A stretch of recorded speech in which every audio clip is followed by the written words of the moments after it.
Вторник, 26 декември, кратки вести во 12 часот.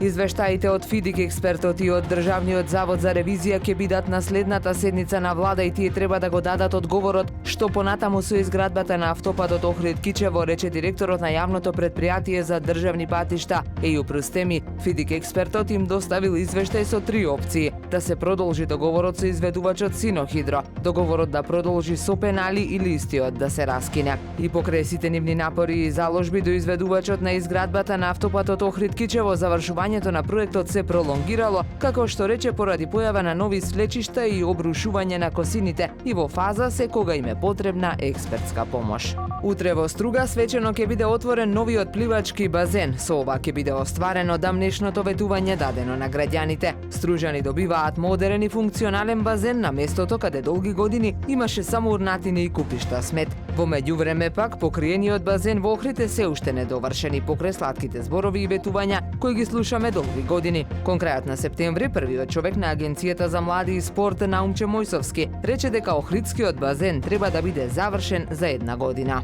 Според вкупниот број жители, најмногу интервенции на службата за итна медицинска помош се регистрирани во Вевчани и Охрид. Ниту еден здравствен центар во земјава нема евиденција колку вкупно телефонски повици добива со барање за итна помош. Се знае само на колку повици одат. Од тука не може да се дојде до можеби клучната бројка на колку од повиците со барање за брза помош всушност доаѓа екипа. Инаку уредбата за мрежата на итна медицинска помош утврдува дека секој здравствен дом кој опфаќа до 30.000 жители треба да има најмалку 5 тимови за итна медицинска помош.